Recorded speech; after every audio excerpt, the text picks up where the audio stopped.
Mariyan Cabdi Maxamed baa la dhahaa waxaan ahay xaaskii Cabdikariin Sheekh Muuse ah 4 ilmood baan leeyahay 3 gabdhood iyo wiil baa ii joogta Cabdikariin wuxuu ahaa nin muwaadin Soomaaliyeed ah dawladdiisa iyo dadkiisa iyo diintiisaba daacad u ah calanka Soomaaliyeedna u soo dhaawacmay u soo halgamay nin aan haysanin sharci Itoobiya aan haysanin baasaboor been ah oo la dhoobay baa gacanta loo galiyay laguna qaaday laguna afduubay Cabdikariin waxaa afduubay dawladda Soomaaliya ee farmaajo Cali Khayre ay ka yihiin xukuumadda baa afduubay isagoo u kicitimay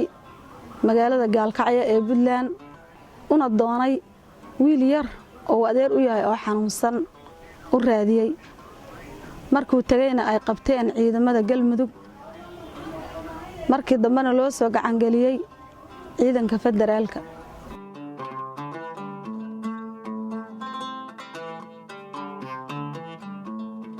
subaxii waxa ii soo sheegtay gabadh walaashiisa oo Muqdisho joogta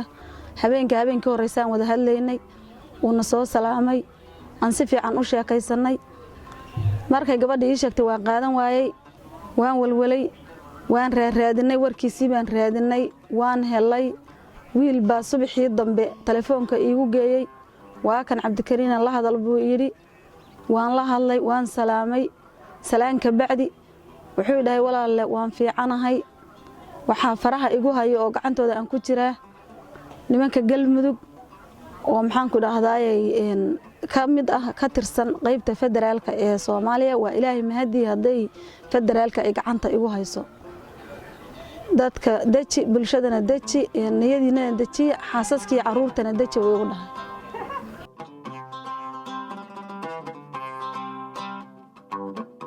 horta aabbahay anigoo yar baa igu dambeysay muddo ma aanan arag hadda 10 sano iyo waliba ka badan ah runtii waxaan islahaa aabbaha aad mar dambe si fiican u aragtay adoo weynaaday aad la kulantid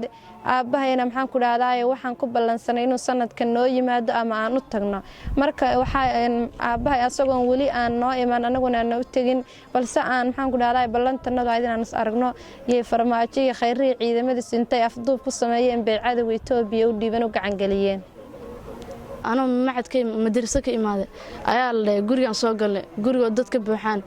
محاد عمر كان ده مرك ولا شيء هذا أبا لقبته هذا مرك لقبته هذا كتابي يوحي أن وتودن ميل أن كتورة مقارنة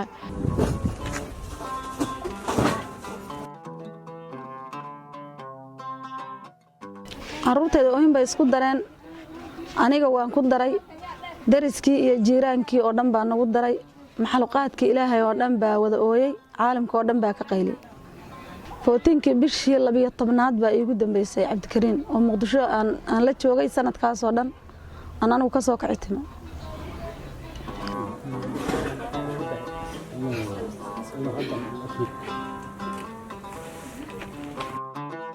Cabdikariin geesiga umada Soomaaliyeed oo taqaano ah nin ay dad yar yaqaanaan muna ahayn oo maxaan ku raadayay shakhsi ka kooban yaqaanaan dad badan yaqaanaan baa umada Soomaaliyeed magac ku dhaxal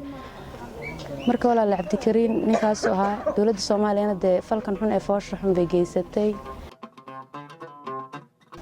in saygaygii la qabtay cadow loo gacan galiyay dawladda Itoobiya loo afduubay farmaajo iyo Cali Khayre Sambalooshe taabid nimankaas ay u gacan galiyeen kana gateen Cabdikariin nin islaamuhu ahaa nin sheekh caalin oo ahaa nin salaatuleelka 12 ka caawa u taagan buu ahaa aan mar qudheeta ka caajisin diinta islaamka ma aanan iidin ma aanan farxin waan dhibaataysnayn waan ooyeen maalinka dadku ay farxayeen oo iidayeen haday reer agoon waxaanu nahay aabahood la afduubo Itoobiya loo gacan galiyo cadow loo dhiibay mana aanan ka filanaynin dawladda Soomaaliya Cabdikariin wuu taageersanaa anagu waan taageersanayn maalinkii la dooranayay farmaajo 12 maalinkii TV-gaan ag fadhinay codadkan tirinaynay waan taageersanayn waan u mashxaradnay waan u durbaanturnay habeenkii ma aanan seexanin daaradayda lagu ciyaaraya habeenkii oo dhan dhibaato aanan ka filanaynin buu nagu bilaabay anigu igaga bilaabay iyo xaaska ninkan u ahaa